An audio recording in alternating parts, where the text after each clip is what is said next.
और चलिए अब खबरों की शुरुआत करते हैं बाबा की सनातनी हुंकार। जी हां, बागेश्वर धाम के पीठाधीश्वर पंडित धीरेन्द्र कृष्ण शास्त्री ने अपनी पदयात्रा की शुरुआत कर दी है। ये पदयात्रा हिंदुओं को एकजुट करने के लिए है। ये पदयात्रा जात पात के भेदभाव को मिटाने के लिए है, क्योंकि पंडित धीरेन्द्र कृष्ण शास्त्री का यही कहना है पुनीता कि हम सभी को एकजुट होना होगा, हिंदुओं को एकजुट होना होगा। बिल्कुल, देखिए जब पहला दिन था मोनिका पदयात्रा का तो भारी तादाद में लोग उसमें पहुंचे थे। पूरा गेरुआ रंग में जो ये पदयात्रा है वो रंगा हुआ नजर आया। जहां एक तरफ पदयात्रा निकल रही थी तो दूसरी तरफ इसे लेकर मोनिका जबरदस्त तरीके से सियासत भी देखने को मिली है। आपको रिपोर्ट के जरिए दिखाते हैं कि यात्रा में उस वक्त का मंजर कैसा था जब पदयात्रा लेकर बाबा बागेश्वर निकले थे। लेकिन इसे लेकर सियासत आखिर क्यों शुरू हो गई है, रिपोर्ट के जरिए देखिए।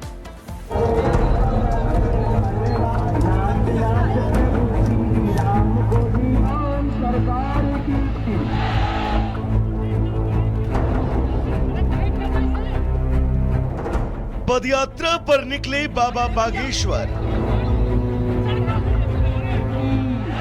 जातियों का भेद मिटाने के लिए पदयात्रा। पदयात्रा में उमड़ा लोगों का हुजूम। जात पात मिटाने के लिए अभियान।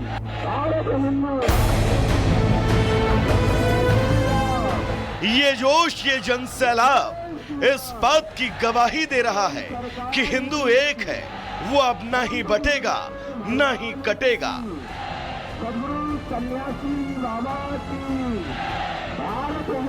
बागेश्वर धाम के पीठाधीश्वर पंडित धीरेन्द्र कृष्ण शास्त्री ने एमपी के छतरपुर से 9 दिवसीय पदयात्रा की शुरुआत की।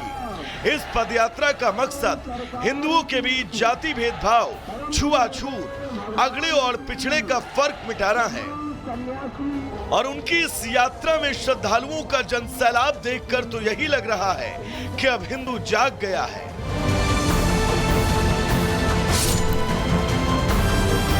पंडित धीरेन्द्र कृष्ण शास्त्री सनातन को मजबूत करने के लिए तमाम कोशिशों में जुटे हैं। उनकी ये पदयात्रा इसी कोशिश का एक हिस्सा है। पदयात्रा के दौरान उन्होंने जमकर हुंकार भरी। मंदिरों और मस्जिदों में भी राष्ट्रगीत गाने की वकालत की। हम शोभा यात्रा नहीं निकाल रहे, हम निकाल रहे हैं जन जागृति हिंदू एकता पद यात्रा। हमको भेदभाव और जात पात से इनको मुक्त करना। हमको भाषा का डिस्टेंस, बोली का डिस्टेंस, कल्चर का डिस्टेंस, इनको एक करके राष्ट्र के प्रति वफादार बनना बहुत जरूरी है। सनातन के प्रति समर्पित होना बहुत जरूरी है। यही हमारा संकल्प है, यही हमारी यात्रा का संकल्प। धीरेन्द्र शास्त्री सनातन के साथ साथ राष्ट्र धर्म भी निभा रहे हैं, लेकिन इस पदयात्रा से कई लोगों की नींद हराम है। कई मौलाना इस पदयात्रा पर सवाल उठा रहे हैं और इसी बहाने सांप्रदायिकता का जहर फैलाने की कोशिश कर रहे हैं। हमें अंदेशा है और शक है कि कहीं ये यात्रा उनकी सांप्रदायिक न हो, और उसकी वजह यह है कि वो हमेशा मुसलमानों के खिलाफ बोलते हैं, मुसलमानों को धमकी देने की बात करते हैं। और उन्होंने पिछले दिनों कई मुसलमानों को अपने आश्रम में मजहब तब्दील कराया। पूरे देश को हिंदू राष्ट्र बनाने के लिए धीरेन्द्र शास्त्री अब सड़कों पर उतरे हैं। वो कह रहे हैं पूरे देश को हिंदू राष्ट्र बनाएंगे। के बारे में क्या कहते हैं? तो पदयात्रा को लेकर तमाम हमले जारी हैं, लेकिन धीरेन्द्र शास्त्री ने साफ कर दिया है कि वो अब रुकने वाले नहीं हैं।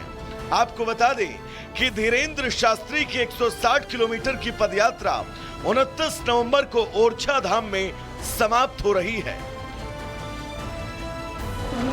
Bureau report, Republic Bharat.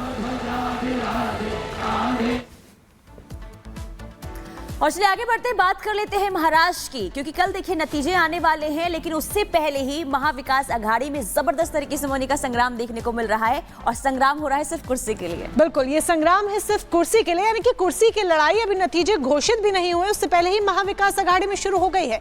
एक तरफ शिवसेना ने जहां ये कह दिया है कि आपस में बातचीत कर हम तय कर लेंगे कि कुर्सी है किसकी, तो दूसरी तरफ कांग्रेस ने साफ क्लियर शब्दों में कह दिया है कि जिसके ज्यादा विधायक पुनीता, कुर्सी उसी की। रिपोर्ट देखिए।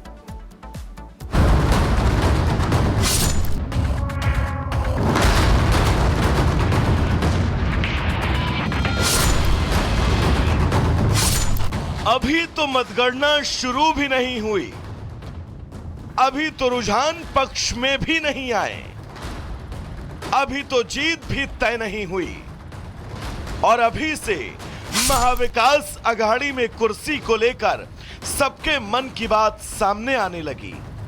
शुरुआत कांग्रेस के धड़े से हुई, जिसने इशारों में यह पहले ही बता दिया कि सबसे ज्यादा विधायक यानी कुर्सी पर पहला हक, लेकिन यह खबर जनता के बीच पहुंचती उससे पहले ही शिवसेना ने अपने मंसूबे साफ कर दिए।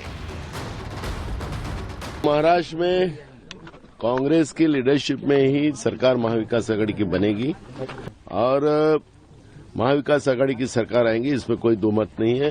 ये काले पत्थर पे सफेद लकीर है। मैं ये नहीं मान लूंगा और कोई नहीं मानेगा कि महाविकास आघाड़ी की सरकार हम बैठकर तय करेंगे। अगर नाना पटोले जी ने ऐसा कहा है और नाना पटोले जी को कांग्रेस हाईकमांड ने कहा है कि आप मुख्यमंत्री बन रहे हो, तो राहुल गांधी, प्रियंका, सोनिया, खरगे साहब ने इस प्रकार से ऐलान करना चाहिए।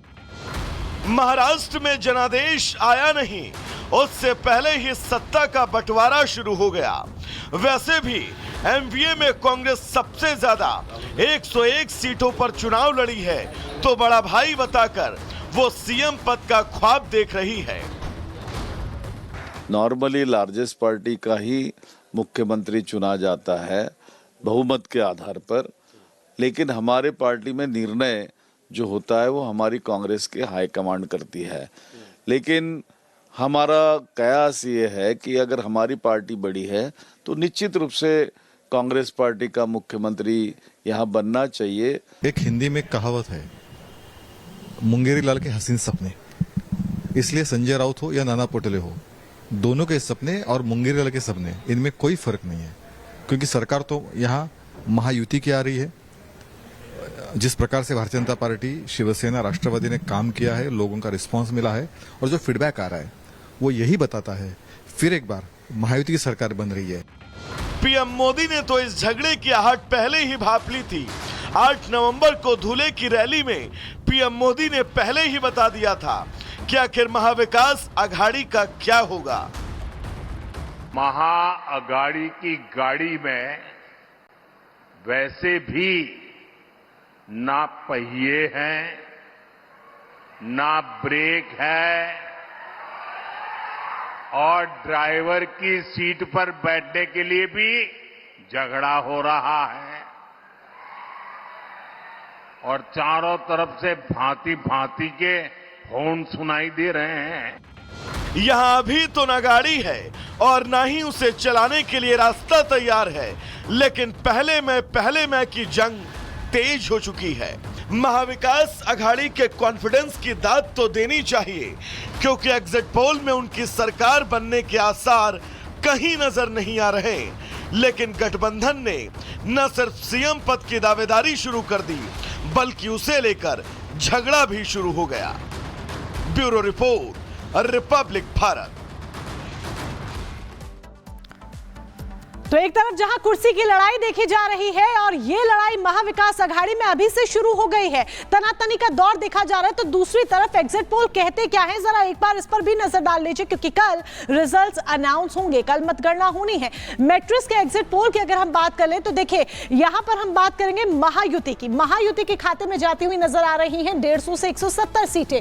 इसके बाद बात कर लीजिए एमवीए की, यानी कि महाअघाड़ी की, तो महाअघाड़ी के खाते में जाती हुई नजर आ रही है 110 से 130 सीटें। अन्य की बात कर ले तो 8 से 10 सीटें अन्य के खाते में जाती हुई नजर आ रही हैं। अब पीएमएआरक्यू की एग्जिट पोल की आप बात कर लीजिए तो महायुति के खाते में, यानी कि बीजेपी का जो गठबंधन है, बीजेपी के गठबंधन में जाती हुई नजर आ रही है 137 से 157 सीटें। फिर उसके बाद बारी आती है एमवीए की, जहां एमवीए के खाते में जा रही है 126 से 146 सीटें और अन्य के खाते में 2 से 8 सीटें जाती हुई नजर आ रही हैं। चाणक्य स्ट्रेटजीज की बात अगर हम करें तो उनके एग्जिट पोल में महायुति के, यानी कि बीजेपी, एनसीपी, अजीत पवार और शिवसेना शिंदे गुट इनके खाते में जाती हुई नजर आ रही है 152 से 160 सीटें, और महाअघाड़ी के खाते में 130 से 138 सीटें जाती नजर आ रही हैं। और अन्य की बात कर लीजिए तो यहाँ 6 से 8 सीटें अन्य के खाते में जाती हुई, आदर्श के खाते में जाती हुई नजर आ रही हैं। अब बारी आती है पीपल्स प्लस की, तो यहाँ पर पीपल्स पल्स में 175 से 195 बीजेपी गठबंधन यानी कि महायुति के खाते में